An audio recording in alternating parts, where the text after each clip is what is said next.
we've all seen the LinkedIn post. Every company should be a media company. And I think it looks different for everyone. But I think one of the most amazing parts is that in today's episode, we have our good friend Carly Baker. She used to be the liaison between us and the HubSpot Podcast Network, but now she's actually working with HubSpot Originals. It's like business crack. it's not enough just to have Seth Godin on your show when Seth Godin has been on 1,000 other shows, right? Yeah. As she came to Content is Profit to share with you all the growth strategies that they're using nowadays to grow their own personal show. A really big focus of mine is developing a really strong earned strategy. How can we make this a partnership so that we can work together to amplify this content? You have a massive value today if you look at the things that you are already doing. I really think that it's like the new age of specialized and niche creators. Make sure you get pen and paper because we're diving deep. Let's go. We've got some Hey, fresh new I'm young Luis. talent And doing some I'm things that I Luis. know you haven't And you're heard listening to the before. Content is Profit podcast. Listen.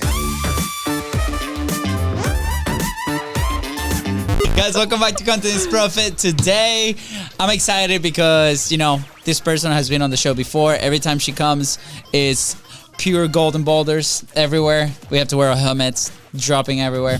We need helmets. It's still episode 500. We've talked about the helmets. We need to bring them here. Yeah. But yeah, I'm excited for today's guest. She's not like a regular.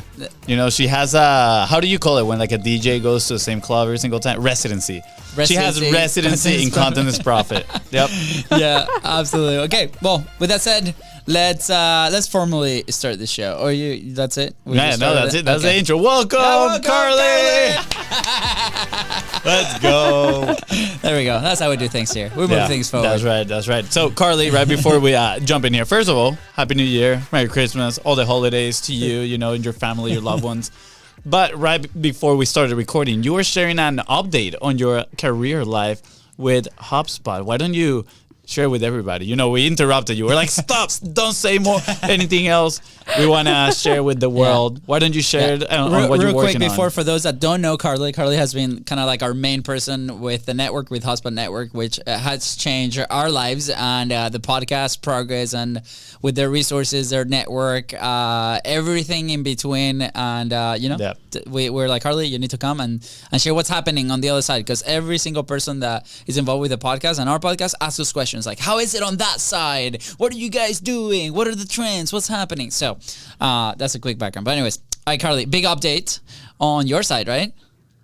Yes, big update on my side. So we at the network have sort of two parts of the network. We have our sort of external partnerships where we work with folks like you two, lovely people. And then we also have our own shows that are produced internally at HubSpot. And I'm really excited to share with both of you and with your audience that I'm now actually going to be working on listener acquisition and audience growth for our HubSpot Originals. So just to give you a lowdown of what shows those are, of course, most people I think have heard of My First Million. We have Marketing Against the Grain, which features our CMO.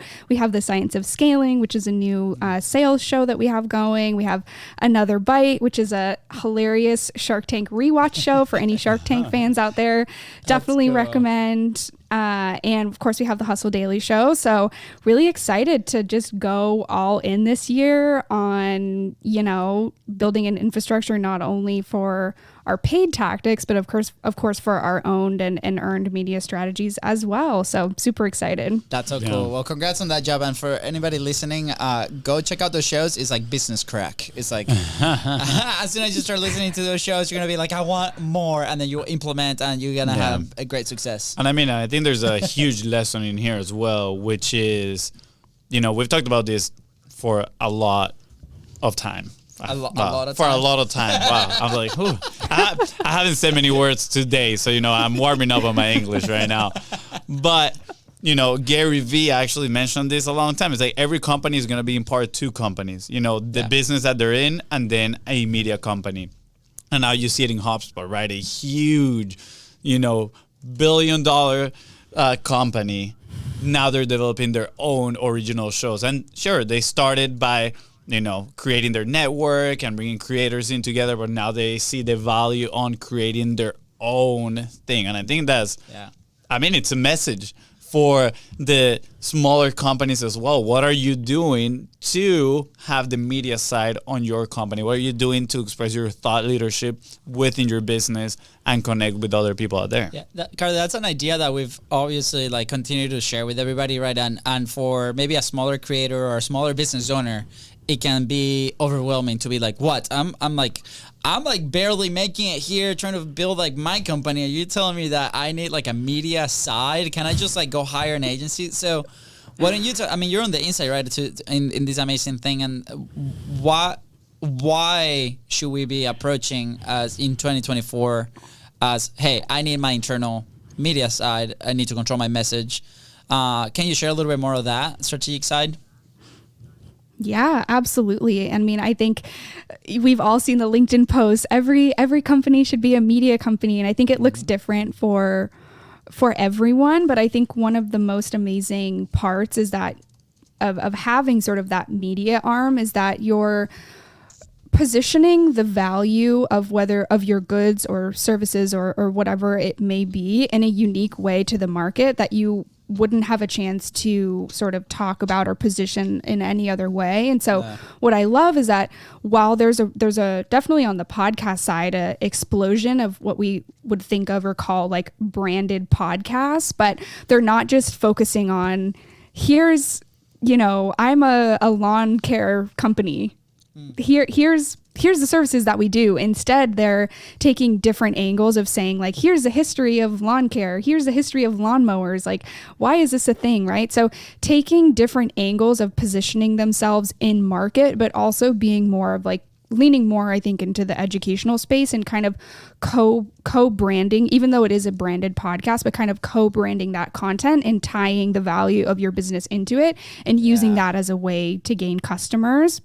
I think every business hopefully has some kind of marketing going on, some kind of media going on. And I think it's really important as search becomes more complicated in the land of AI and Google changes and all of those things. It really is important to have sort of that media arm just to be able to expand and to have authority in the space. Yeah, absolutely.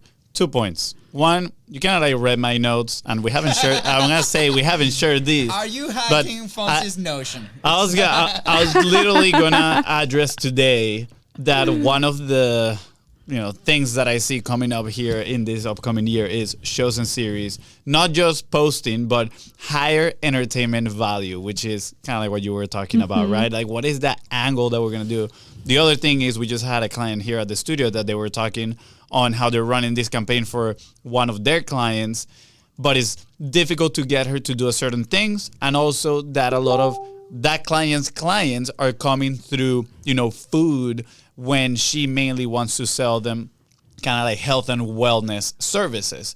And it reminded me of, give them what they want, sell them what they need. And I think that is in part the angle that you want to take with media, especially in 2024, right? What is a show? What is some sort of series that you can create, right? That is high on entertainment value, sure, high on education as well, but at the same time, it's gonna serve to pretty much feed that need of want that your client might have, right? It's like, all right, I want to be entertained and I want to learn a little bit about business. And then on the other side, then you're like, hey, and guess what? Now that you're learning about this and we know you are the right audience, we have this software on the back end, right, aka HubSpot, for you to build your own business. Or on our case, you're listening to Content Profit, you're having a blast, you're learning about all these strategies.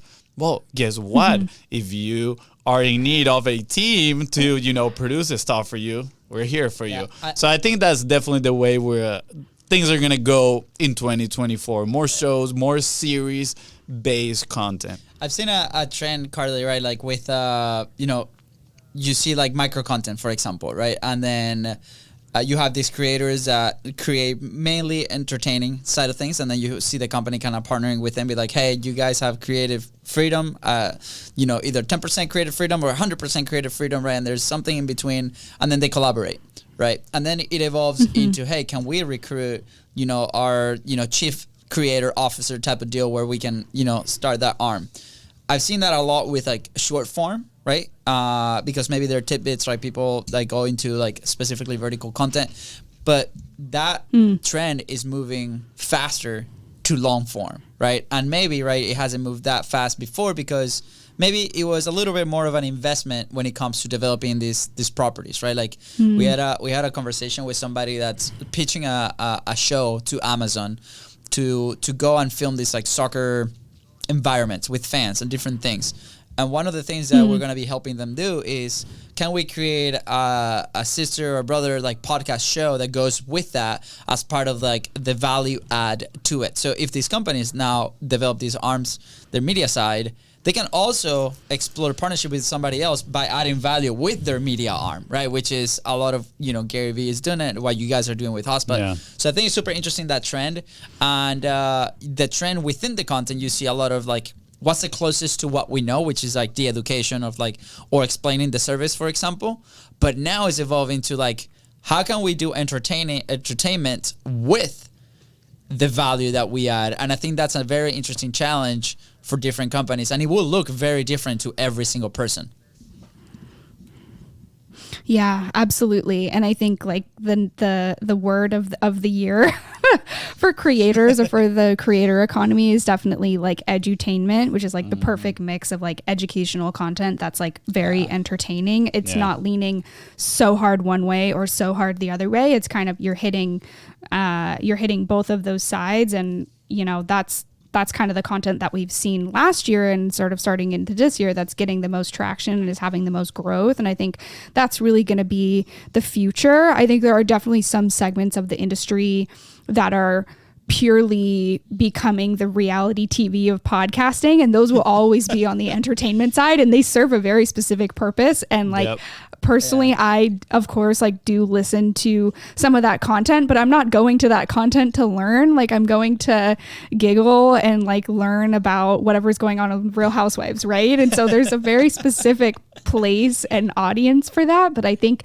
when we think about sort of the business space, it's not enough just to have someone on to share their story and then that to be it, right? Because the way that the industry has grown, there's so much of that content. And so folks that are having great success in differentiating themselves are really leaning more into that educational or edutainment sort of sphere of content and are going full steam ahead on that. Yeah, the Venezuelan is rubbing off of you. I can tell, messing up some English words in there. I love it.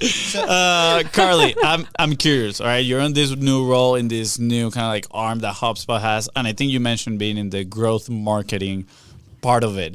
I'm curious, what are some of the initiatives that you guys are doing in there? Definitely somebody that is trying to grow a podcast. I think there's probably parallels that we can learn, that we can potentially implement as well. So what are some of the things that you guys are trying out? Yeah, absolutely. So, we're still having our paid is still definitely a part of the mix, and that looks different depending on sort of what shows we have. But I think we're also a really big focus of mine is developing a really strong earned strategy. And I think one of the strongest pillars of that, because many of our shows feature guests, is figuring out how to facilitate more one-on-one partnerships with people that come on our shows, right? And so when we think about pitching guests, we go to someone and we say, we would love to have you on our show. Here's our media kit. Like here is our direct value proposition. Here is what you will get for being a guest on our show. How can we make this a partnership so that we can work together to amplify this content? I think one of the biggest challenges that people have with shows that have guests is you have a guest come on, they're great, it's a great episode, you do all of this promotion, you're sharing on socials, maybe you put some paid behind it, and then you get crickets on the other end. The person never shares the episode, you have this amazing guest, and it's like, we're now at a point where, and I think we talked about this a little bit last time, where it's not enough just to have Seth Godin on your show when Seth Godin has been on 1,000 other shows, right? You have to think about it more as a holistic partnership of here's what we're bringing to the table. Here's the opportunity. What are you going to bring to the table to make sure that, there's value, an equal value exchange from the guest to the show, right? And so figuring out what that looks like. And I think there's no one size fits all answer. For some people, it's taking the episode that we've recorded on our show and maybe doing a feed drop and dropping that in the other person's feed. Maybe it's doing like collaborating on social content and sharing that. It could be a one-to-one guest swap where we have you on and they have you, and you know, they host us. So thinking about ways to make it as easy as possible where there's more of an equal value share, I think is a really big priority for us. And then of course also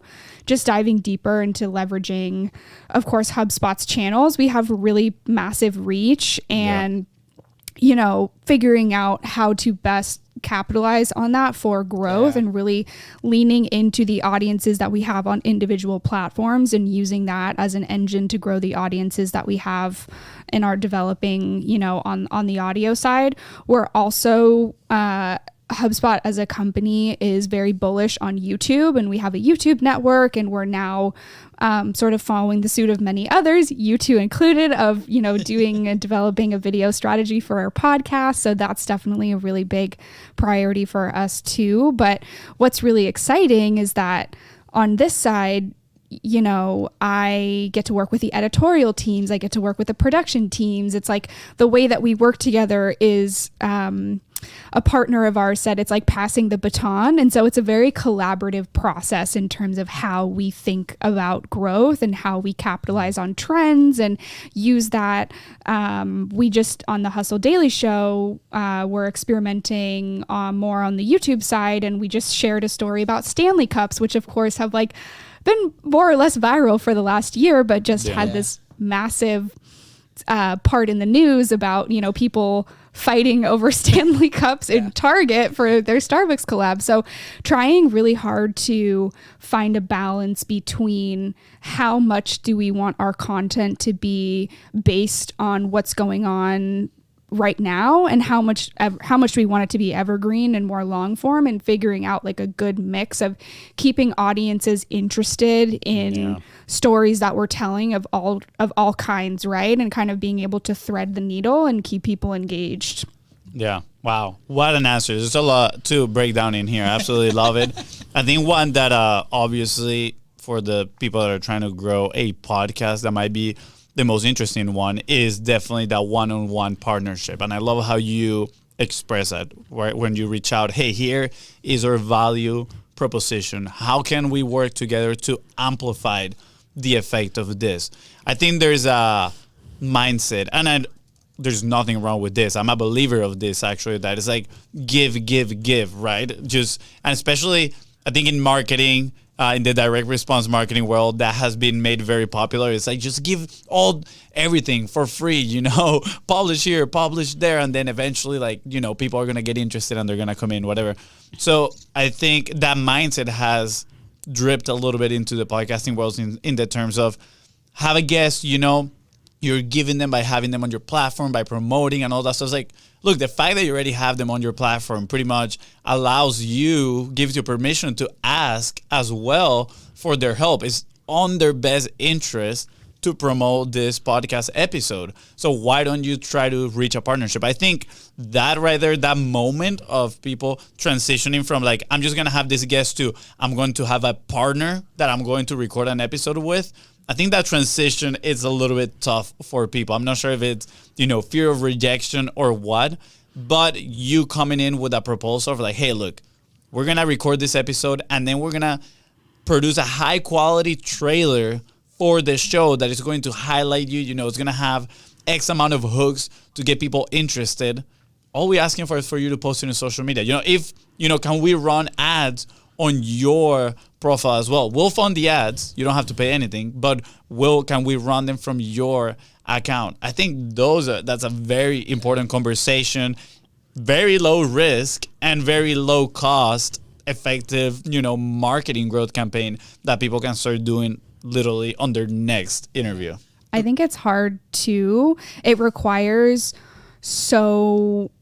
it requires so much legwork. Number one, you have to have like assets ready. Yep. You have to have copy ready. Like if you're the person that is inviting someone on, you really are sort of in the driver's seat in setting expectations in that experience. So you need to do as much as possible to make it as easy as possible for them to partner with you, right? You have to have that copy ready. You have to have the assets ready. You have to say, here's when we're going to post. Can we collaborate with your account and both post it? Like these types of things, right? It takes a lot more of an infrastructure that you have to set up, and a lot more back and forth and those types of things. And so I think many people don't have the bandwidth or the ability to set it up that way. And then because they're not setting those expectations and they're not making it easy, then when the guest doesn't share, it's like, well, why didn't they share? And so there's a little bit of responsibility, I think, that falls onto that party, right? 100%. But I also think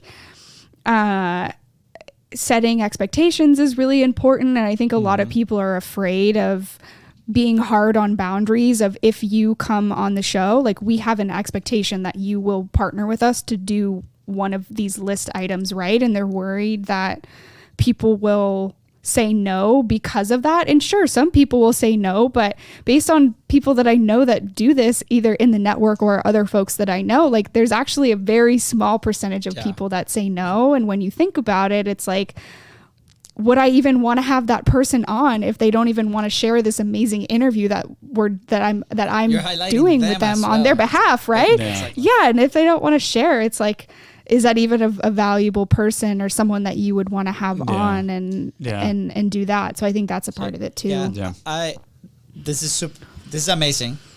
And I would love to remove some of the friction too, right? Because like you mentioned, there's some technical things, right? For example, like running the ads in somebody else's account, or like running ads specifically for podcasts, sharing the ad budget, for example, right? Like these are very technical things that maybe not everybody has access to, but we've talked about collaborating within the same platform. A podcast listener is a podcast listener. A YouTube consumer, it is a YouTube consumer. So I think like that could be step number one for a lot of people that might not have the technical aspect of like, hey, can we run ads? Or, hey, can we create micro content, right, out of this episode? It might be a time constraint. It might be a team constraint. Who knows? But think about and I'm talking to the people that might not have those resources right now. It's like, think about like, what are the ways that we can collaborate within the same platform?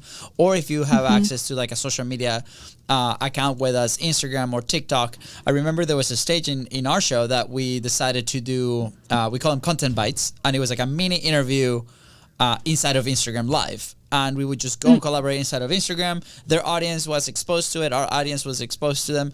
And then we would do the show, and then we'll cross promote, right? So what are the elements that you already have in place, right? If you're listening to this, whether that's on YouTube, whether that's on audio podcast, whatever platform you're in, that you can then present to that person. Be like, hey, by the way, these are my channels. Like you said, your value proposition. And this is the things that have been proven to be very successful with our platforms. Can we do something together there? And I think bringing it back down, because I see how it can be very exciting to look at the future and be like, hey, we have all these massive possibilities in the future, but we don't have those now, and then be very discouraged to no go do the ask because we don't have those things ready. I promise you, and I'm talking to you listening, to you watching, you have a massive value today. If you look at the things that you are already doing, I'm sure you might be sending a weekly email. I'm sure you might be recording multiple things, or a summary, or like what are some creative ways that you, with the pieces that you have in place today, can collaborate. And I think that's key to taking action. Yeah, I'm gonna add, actually, I just wrote down a little list as my brother was going in his little rant right here, right? I wrote down a little list of things that you can potentially do. And I'm going to lead with saying, you were talking about expectations. When I talked to my girlfriend, we've kind of like agreed on expectations are uncommunicated commitments. So have a conversation pre-recording where you set out those boundaries and those commitments, right? You say, all right, this is what we're going to do once the episode is ready. And here's a list of those things that you can potentially do. 1, drop an episode in their feed. You mentioned that one. That is a low friction. You're literally producing the episode and then you're just sending it to them and they drop it on their feed. Fun story. We actually had somebody that is in the lawn care industry. Fun fact that you mentioned that, right? He has a huge following. Like, he has so many sponsors, very, very successful podcast. And he literally just grabbed our episode and posted on his feed. We didn't ask him to. That's the funny thing. We didn't ask him to or anything. One day I started getting some followers. And I was like, why are all these like people in the lawn industry following me, right? And then I see a story that the guy posted the episode. And I was like, wow, that is really cool. I wish I would have come up with that idea because I would have sent him the fully produced episode because he ended up actually posting like the full on recording. So like the super raw, like the pre-conversation that we had before the episode, the post-conversation. So it was kind of funny. Another thing on the list here, number 2, produce and share a trailer. Again, this one requires a little bit more resources, but if you have a team, guess what? You can do those. Produce and share clips as well. We used to do this at the very beginning of the podcast to build a lot of goodwill. But again, I think it's very important to not just produce the clips and send it to them with the expectation of them publishing it. It's important for you to commit, have a conversation pre-recording and tell them, hey, we're going to send you these clips after, are you open to sharing this, right? The day that this drops, and then get the yes from them.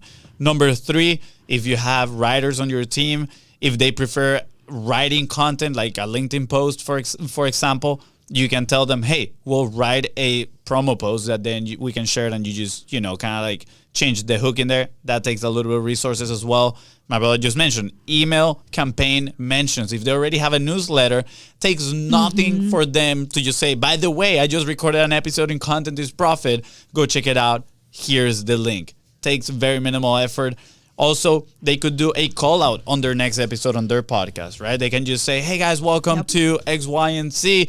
By the way, go and check out my episode that I did with Content is Profit, right? So you're kind of getting a little bit of a call out in there. And last but not least, live content. Live content is absolutely amazing. It's actually one of the things that I put here on my 2024 kind of like upcoming things, which is live content. I think is going to be huge with the rise of AI. People want to know they're talking to the real person. And I think promotional live content is going to be great. You can agree before the episode on like, hey, look, this episode is going to drop in 2 weeks. The day it drops, let's jump on a little live content, right? And when you go live, it shares on their profile, you share on your profile, you share on everybody's profile, and you get more reach. So that's a little list. If you want it, just send us a message. Say, give me the list, and we'll share all this on with you. Thank you for repeating what we just said 10 minutes ago. Yeah, exactly. I put it down in a nice, clean list. Look at that. People will appreciate it, okay? Absolutely. I did. Prime edutainment right here, roasting included. I was just trying to find where you had the notes. I was like, where's he writing these? And you just had him up in the cheat sheet. But anyways, Carly, what are obviously, we talked obviously a lot about the platforms and collaborations. I can't wait to see what you guys do with your shows. We're obviously big fans of them, and we get so much value every single day. What are some of the things that you guys might be working on, or some trends that you guys are looking into, especially with this new year, right? It feels like in January, every single person, our phones have been like ringing nonstop. We're like, we want to set up a studio. We want to start recording. Like, when can we get in? And we're like, oh boy, like next week we have a full week event and we're actually closing the studio for going. We're like, no, where's time? But it's like everybody's jumping in this wagon, right? And so that's obviously exciting. And I want to make sure that everybody builds their systems to stay consistent. What are some things that you have seen in the industry or that you guys will try out this new year? Yeah, that's a great question. I mean, I think going back to what I shared earlier, going really hard on earned media, I think the paid space has changed so much since, sort of the emergence of paid in the industry a couple of years ago. What I will say about consistency is, editorially, when we think about consistency, I think people tend to be like very ambitious. And so they're starting a show and they'll go, I want to go 5 days a week. And then they go 5 days a week and they go, oh, actually, this is not possible for what I have going on right now. And so I think being really honest with yourself of like listing out like, okay, what are my goals? What do I want to accomplish this year? And then looking at that list through the lens of what do I have the time for? What do I have the resources for? And what do I have the energy for? And then prioritizing those. And that might mean that a lot of those things on the list, you're not going to be able to get to this year or next year, or maybe until further down into the future, but really being honest with yourself about what what is achievable? What can you do? And just doubling down on that. I think when we think about the growth stage, podcasting is really hard because it's a lot more of a slow burn than it is maybe on YouTube or on TikTok or on other places where the algorithm is so just crazy in the way that it works, and you can't see those massive ups and downs like you can on a YouTube channel, right? And so the biggest thing is being super consistent and figuring out what works for you. At HubSpot, we spend a lot of time experimenting and doing trials and doing A/B testing. And this is definitely something that we have leaned really heavily into in terms of the original shows, because we have launched so many of the shows very recently. And so while we, of course, want them to have explosive growth, we also are very closely tracking on the back end and are trying always to understand how is the audience that we want to reach different than the audience that we're reaching, and what does that mean for growth. So I think having more of a data informed decision making based on what you're actually seeing is super, super important. So that's kind of where we are. And I think as the shows continue to grow, thinking about how to expand the audience, what levers can we pull, right? Whether that's a mix of paid and earned and owned and all of those things, but also realizing like this is the capacity of our host. This is the capacity we have editorially. Like this is how comfortable we are like straying away and testing and just sort of building a strategy, kind of a top-down strategy in that way. We talked about this on the last episode, but I think having a cross-channel marketing strategy is really important. Cross-channel doesn't necessarily mean all channels. So we don't have social accounts for all of our original shows. And that's a very intentional choice because we know where our audiences are and want to build there. But we know that there might not be like a newsletter or an audience on our newsletters that's going to be a good fit for this content. And so we're not going to share that content there, and just trying really hard to be super intentional about that. So I think the overall arching theme is being intentional. Yeah. By the way, super plug. We do have a training called the Publishing Pyramid. So if you want it, it's completely free. Just send us a DM. It actually helps you measure what Carly was just saying. And this was not planned at all. Like this is basically from experience that we've done it. So, measure your capacity, your message, your resources. Yeah. And it's going to give you a clue. Carly, hide the script. Hide the script. Hide the script. But it's super important because that's exactly what we experienced as creators when we first started, and we got burned out real fast. And then we finally found a platform and a cadence that we could follow, right? For us, it came in a time where, we lost all the business and we're like, let's do it 3 times a week, right? Yep. We still record 3 to 2 times a week, but it has become a little more challenging to be consistent with 3 times a week. So now we're like remeasuring, like how can we readapt? What other type of content can we create to keep consistency? And that's an interesting game, right? I feel also we talked a lot about the need of the creator of you need to enjoy also the process, right, of creating, of looking at this data or figure out, what your audience wants and provide them with those wins and be of service. Because if you don't enjoy it, what's the point? Like you're not going to be able to create something that other people are going to find receptive, or you're not going to be able to help them out. So I highly recommend, if it's not you in your company, find somebody that is. That way you guys can tackle this together. Yeah, absolutely. This has been absolutely amazing. Carly, we're getting close to the end here, but I'm curious, what is your prediction for 2024? What are you seeing that is going to, take off, right? I share with you mine is the shows and series. I think that's going to be high entertainment value. That's going to be huge. And the live content. I'm curious, where are you seeing things going for this year? Yes, absolutely. So on more of the creator side, I think that LinkedIn is going to continue to chart the path of becoming a platform for influencer marketing. I think this might be specifically maybe more in the B2B space, but we are seeing a larger uptick in creators having a very strong presence on LinkedIn and brands really wanting to do sponsored content there. And so I think this is going to be the year of like B2B influencer marketing on LinkedIn. And I'm curious to see how the platform will change and maybe move a little bit more towards sort of finding a way to facilitate sort of direct like brand to person relationships through the platform. So that's kind of more on the creator side.